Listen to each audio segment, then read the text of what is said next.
Hello hi friends, welcome to our channel Madhu competitive talks. మనం SSC GD GS కోసం చేసుకునే వీడియోలో ఇది ఫోర్త్ వీడియో అండి. సో ఎవరైనా అంతకుముందు వీడియోస్ చూడకపోతే మన ఛానల్లో ఉంటే వెళ్ళి చూడండి. సో చివరి వరకు చూడండి, మీకు ఎంతో యూస్ఫుల్గా ఉంటుంది అని.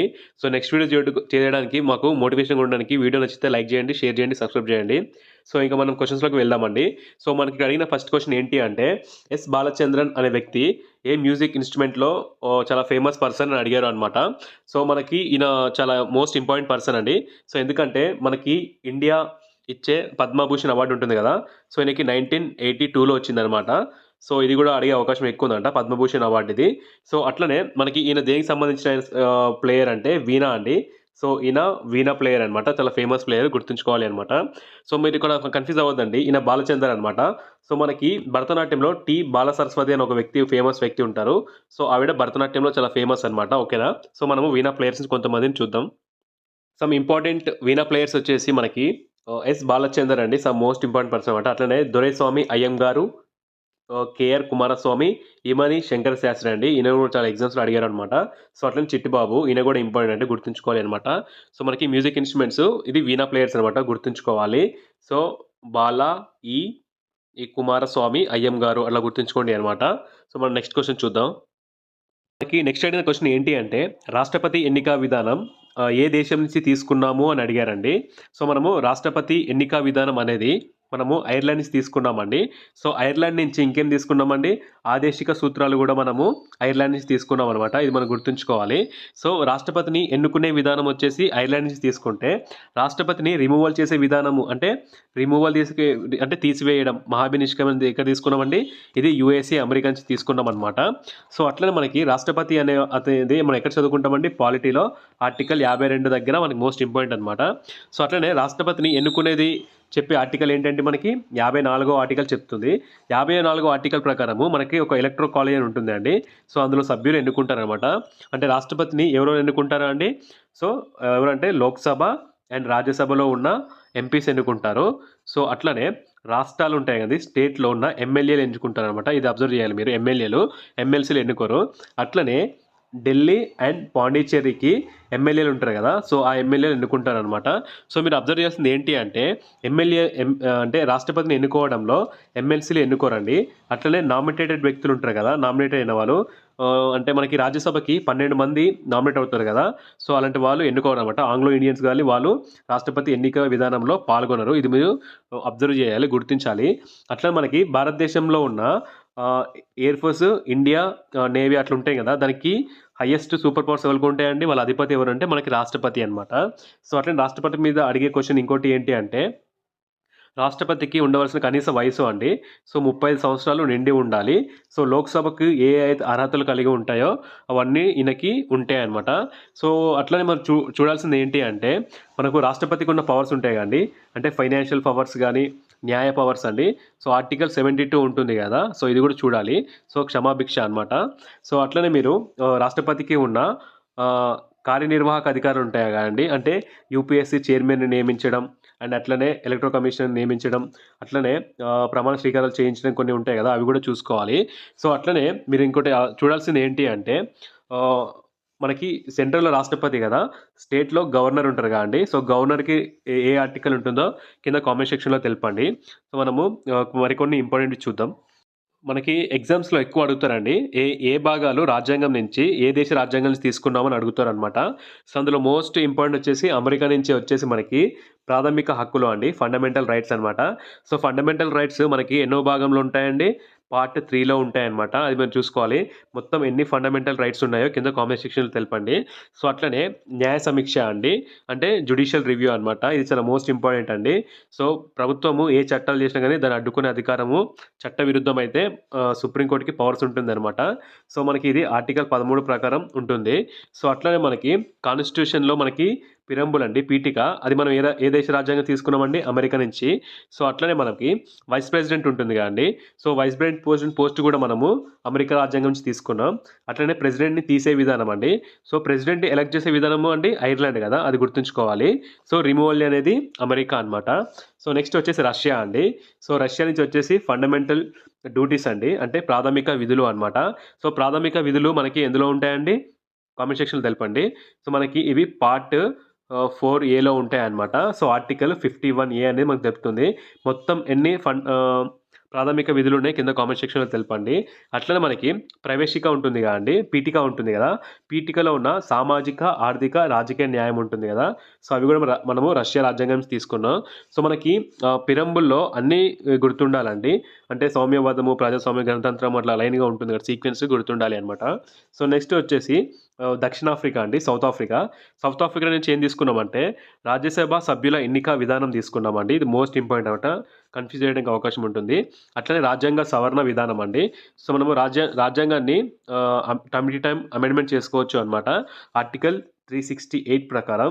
సో ఇది మనము ఏ రాజ్యాంగం తీసుకున్నామండి, దక్షిణాఫ్రికా అనమాట. సో అట్లనే రీసెంట్గా చేసిన అమెండ్మెంట్స్ ఉంటాయి కదా, అంటే 101, 102, 103, 104, 105 కాన్స్టిట్యూషన్ అమెండ్మెంట్స్ ఉంటాయి కదా, అవి చూసుకోండి ఒకసారి, most important. So next question చూద్దామండి. మనకి నెక్స్ట్ క్వశ్చన్ వచ్చేసి ఏంటి అంటే టాక్ టోక్ ఫెస్టివల్ అనేది ఏ రాష్ట్రంలో జరుపుకుంటారు అడిగారండి. సో ఇలాంటి ఫెస్టివల్స్ మనకి ఎస్ఎస్సిలో ఎక్కువగా ఫోకస్ చేస్తారు అనమాట. సో మనకి దీని ఆన్సర్ వచ్చేసి డి అండి, లడక్ అనమాట. సో లడఖ్లో ఇది చాలా చేసుకుంటారు అనమాట. సో ఇది లడఖ్లో ఏ ఏ రిలీజన్ వాళ్ళు చేసుకుంటారంటే బుద్ధిస్టులు ఉంటారు కదండి, వాళ్ళు చేసుకుంటారు అనమాట. సో అట్లనే మీకు అస్సాంలో బుద్ధిస్టులు చేసుకునే న్యూ ఇయర్ ఏంటి అది కూడా కామెంట్ సెక్షన్లో తెలపండి. సో అట్లనే చూసుకుంటే ఇది ఏ మంత్లో చేసుకుంటారు అడిగారు అనుకోండి, సో మనకి ఇది జూలై ఆర్ ఆగస్ట్ ఆ మంత్లో చేసుకుంటారు అనమాట. సో ఇక్కడ మనకి చామ్ అనే ఒక డ్యాన్స్ ఉంటుంది అండి. సో ఇది కూడా చాలా ఫేమస్ డ్యాన్స్ అనమాట. ఇది రిలేటెడ్ టు లడక్ అనమాట. సో మనకు కొన్ని ఇంపార్టెంట్ ఫెస్టివల్స్ చూద్దాం. అలాగే ఇంపార్టెంట్ ఫెస్టివల్స్ అండి ఇవి. సో అస్సాంలో వచ్చేసి మనకి రెగ్యులర్గా అడుగుతారండి, ఇది అంబుబుచి మేళా అనమాట. సో మనకి ఇది అస్సాంలోని గువాహతిలో కామాఖ్య టెంపుల్ ఉంటుంది కదండి. సో కామాఖ్య టెంపుల్లో ఇది ఒక 3 days ఫెస్టివల్ చేస్తారు అనమాట. సో ఇది ఇంపార్టెంట్ ఫెస్టివల్ అండి. సో ఇలాంటి ఫెస్టివల్స్ ఇండియాలో చాలా రేర్గా జరుగుతాయి అనమాట. సో నెక్స్ట్ వచ్చేసి మనందరికీ తెలిసింది కదా, అస్సాం అంటే బిహు అనమాట. సో ఇది ఆన్సర్ పెట్టేసి సింపుల్గానే. సో మనం ఎక్కువ అడగడానికి అవకాశం ఉన్నది, కన్ఫ్యూజ్ అయ్యేది ఏంటంటే బైసాగు అండి. సో ఇది ఎక్కువ అడుగుతారు. సో దాని తర్వాత అస్సాం ఫెస్టివల్ అనమాట ఇది, దిహింగ్ పాట్కాయ్ అని చెప్పేసి. సో నెక్స్ట్ మణిపూర్ అండి. మణిపూర్లో వచ్చేసి యోహో సాంగ్ ఫెస్ట్ అని చెప్పేసి ఇది ఎవ్రీ ఇయర్ జరుపుతూ ఉంటుంది మన మోస్ట్ ఇంపార్టెంట్. అట్లనే చవాంగ్ అండి, ఇది కూడా చవాంగ్ కుట్ అని చెప్పేసి ఇది కూడా ఇంపార్టెంట్ ఫెస్టివల్ అనమాట. సజీబు చిరావోబ్ అని చెప్పేసి ఇది కూడా చాలా ఇంపార్టెంట్ ఫెస్టివల్. సో ఇవి పేర్లు కన్ఫ్యూజ్ అవ్వకండి, గుర్తుంచుకోండి. ఎందుకంటే మనకి ఏ ఎగ్జామ్స్ రాసినా కానీ ఎస్ఎస్సిలో నార్త్ ఈస్టర్న్ స్టేట్ ఫెస్టివల్స్ ఎక్కువ ఫోకస్ చేస్తారండి, అందుకే ఇవి చెప్పడం జరుగుతుంది అనమాట. సో నెక్స్ట్ వచ్చేసి సిక్కిం అనమాట. సిక్కింలో వచ్చేసి సాగా దావా అని చెప్పేసి ఇది ఇంపార్టెంట్ ఫెస్టివల్. సో అట్లనే టెండోలో రూమ్ అని చెప్పేసి ఇది ఒక ఫెస్టివల్ అండి, ఇది కూడా ఇంపార్టెంట్ అనమాట. సో ఇవి అండి ఫైనల్గా అయితే. సో అట్లనే మనము మరికొన్ని ఫెస్టివల్స్ని నెక్స్ట్ వీడియోస్లో చూద్దాం. నెక్స్ట్ అయిన క్వశ్చన్ ఏంటి అంటే జాగ్రఫీ పాయింట్ ఆఫ్ వ్యూ అడిగారండి. సో ఇది ఏంటి అంటే సూర్యుడి నుంచి చూసినప్పుడు సూర్యుడి నుంచి 4వ స్థానంలో ఏ గ్రహం ఉంటుంది అని అడిగారు అనమాట. సో మనకి ఇది ఆన్సర్ క్వశ్చన్ చేయాలంటే సోలార్ సిస్టమ్ మీద ఒక అవగాహన ఉండాలండి. సో ఇక్కడ సూర్యుడు ఉన్నారనుకోండి, సూర్యుడికి దగ్గరగా ఉండేది ఏంటంటే బుధుడు అనమాట, మెర్క్యూరీ ఉంటుందండి. సో అన్నిటికన్నా చిన్న గ్రహం మెర్క్యూరీ అనమాట. మెర్క్యూరీ తర్వాత వచ్చేది ఏంటి అండి, వీనస్ అనమాట, శుక్రుడు. సో శుక్రుడికి ఉన్న స్పెషాలిటీ ఏంటంటే ఇది భూమిలాగా ఉంటుంది కాబట్టి భూమి యొక్క కవల అంటారనమాట, వేగు చుక్క అని కూడా అంటారు. సో దాని తర్వాత ఉండేది ఏంటంటే ఎర్త్ అనమాట, 3rd ప్లేస్లో ఉంటుంది. సో దాని తర్వాత ఎర్త్ తర్వాత ఉండేది మార్స్ అండి. సో ఇది 4th ప్లేస్లో ఉంటుంది అనమాట. సో మార్స్ని మనం ఏమంటామంటే రెడ్ ప్లాంట్ అంటాం అనమాట. సో మనకి దీని ఫైనల్గా దీని ఆన్సర్ వచ్చేసి ఏంటి అంటే మార్స్ అండి, అంగారకుడు అనమాట. సో మనం చూసుకోవాలనుకుంటే ఇవన్నీ సూర్యుడి చుట్టూ గ్రహాలు ఎలా తిరుగుతుంటాయండి, దీర్ఘ వృత్తాకారంలో తిరుగుతూ ఉంటాయన్నమాట. సో అన్ని గ్రహాలు కూడా వెస్ట్ టు ఈస్ట్ తిరుగుతాయండి. సో మనకి వీనస్ అండ్ యురేనియం ఇవి 2 మాత్రమే ఈస్ట్ టు వెస్ట్ తిరుగుతాయి అనమాట. సో అది అబ్జర్వ్ చేయాలి మనం. సో ఈ మధ్య రీసెంట్గా ఏం అడుగుతున్నారు అంటే మనకి ప్రతి గ్రహానికి ఉపగ్రహాలు ఉంటాయి కదండి. లైక్ ఎట్లా అంటే భూమికి ఉపగ్రహం ఏంటి అండి, మూన్ కదా. సో అట్లాంటి అడుగుతున్నారు అనమాట. ఏ గ్రహాలకు ఉపగ్రహాలు లేవు అంటే మనకి మెర్క్యూరీ అండి, మెర్క్యూరీ అండ్ వీనస్కి మనకి ఉపగ్రహాలు లేవు అనమాట. సో మీరు కింద కామెంట్ సెక్షన్లో తెలపండి అంటే సూర్యుడి నుంచి చూసినప్పుడు చివరిగా ఉండే గ్రహం ఏది అని కింద కామెంట్ సెక్షన్లో తెలపండి. నెక్స్ట్ క్వశ్చన్ చూద్దాం. క్వశ్చన్ ఏంటి అంటే మనకి ఇది కరెంట్ అఫైర్స్ కిందకి వస్తుందండి. సో స్పోర్ట్స్లోకి చూసుకోవాలన్నమాట. ఫస్ట్ ఉమెన్ ప్రీమియం లీగ్ 2023లో విజేత ఎవరు అని అడిగారండి. సో మనకి ఐపీఎల్ జరుగుతుంది కదా, సో అట్లనే ఇది ఉమెన్స్ క్రికెటర్స్కి అనమాట. సో మనకి దీని ఆన్సర్ వచ్చేసి సి అండి, ముంబై ఇండియన్స్ అనమాట. సో మనం చూసుకోవాలి మెన్కి మనకి ఐపీఎల్ ఎప్పుడు స్టార్ట్ అయిందండి, 2008లో స్టార్ట్ అయింది మనకి ఐపీఎల్. సో, అట్లనే మీరు చూసుకోవాలి 2022లో, 2023లో ఎవరెవరు గెలిచారు అండ్ వాళ్ళకి వచ్చిన కప్స్ అది ఉంటాయి కదా! Orange cup and purple cup ఉంటుంది కదా! Cap sorry. అవి చూసుకోవాలి అనమాట. అవి మోస్ట్ ఇంపార్టెంట్ అడుగుతారనమాట. సో, మనం ఉమెన్స్ ప్రీమియం లీగ్‌లో కొన్ని ఇంపార్టెంట్ అడిగే క్వెషన్ చూద్దాం. ఈ ఉమెన్ ప్రీమియం లీగ్ నుంచి అడగడానికి అవకాశం ఉన్న బిట్స్ ఏంటి అంటే ఆరెంజ్ క్యాప్ అండి. ఆరెంజ్ క్యాప్ ఎవరికొచ్చింది అంటే మెగ్ లానింగ్‌కొచ్చింది. పర్పుల్ క్యాప్ ఎవరికొచ్చిందంటే Hayley Matthews. Emerging player of season ఎవరు అంటే Yastika Bhatia. So, player of the match వచ్చేసి నటారి స్కివార్ అండి. సో, నెక్స్ట్ క్వెషన్ చూద్దాం. నెక్స్ట్ క్వెషన్ ఏంటి అంటే జైన మతంలో ఎంతమంది తీర్థాకారులు ఉన్నారు అని అడిగారండి. సో, మనము ఏ ఎగ్జామ్‌కి వెళ్ళినా సరే జైనము అండ్ బుద్ధిస్ట్ ఈ రెండిటి మీద పక్కా క్వెషన్స్ పడతాయండి. సో, మోస్ట్ ఇంపార్టెంట్ అనమాట. వీళ్ళ బుక్స్ గానీ, వీళ్ళ ప్లేసెస్ గానీ, వీళ్ళ టెంపుల్స్ గానీ చూసుకోవాలి అనమాట. ఎక్కువగా అడిగే అవకాశం ఎక్కువగా ఉంటుంది. సో, ఇందులో మనకు అడిగిన క్వెషన్‌కి ఆన్సర్ ఏంటి అంటే మనకి జైనంలో మొత్తము 24 మంది తీర్థాకారులు ఉంటారు అండి. సో, మోస్ట్ ఇంపార్టెంట్ అనమాట. సో, మనందరికీ తెలుసు కదండీ జైన మతంని స్థాపించింది ఎవరండి? వృషభనాథుడు అనమాట స్థాపించింది. సో, ఈయన మనకి చారిత్రకంగా చూసుకుంటే ఇంకోలంటే వర్ధమాన మహావీరుడు అండి.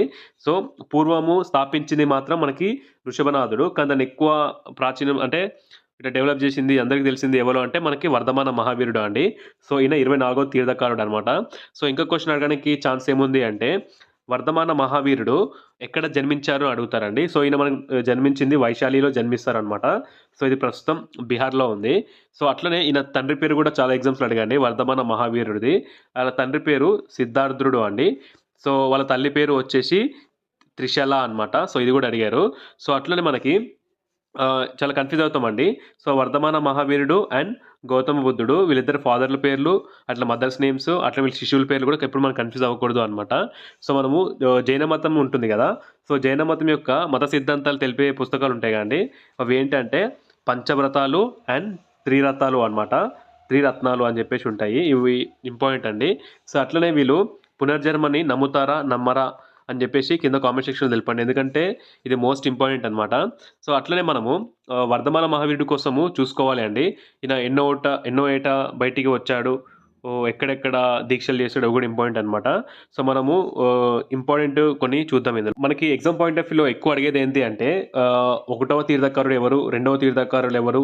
22 తీర్థకారులు అట్లా అడిగేసి వాళ్ళ యొక్క సింబల్స్ అడుగుతారండి. వాళ్ళ యొక్క గుర్తులు అడుగుతారన్నమాట. చిహ్నాలు ఇవి కూడా మోస్ట్ ఇంపార్టెంట్ అండి. ఫస్ట్ మనకి తీర్థకారుడు వచ్చేసి వృషభనాథుడు అండి. సో, ఈయనకు చిహ్నం వచ్చేసి ఎద్దు అనమాట.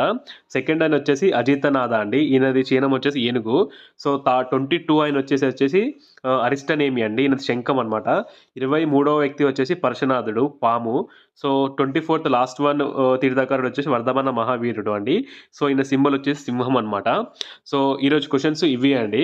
సో, మన నెక్స్ట్ వీడియోస్ చేయడానికి మాకు మోటివేషన్ ఉంటే వీడియోని లైక్ చేయండి, షేర్ చేయండి, సబ్స్క్రైబ్ చేయండి. So, thanks for watching.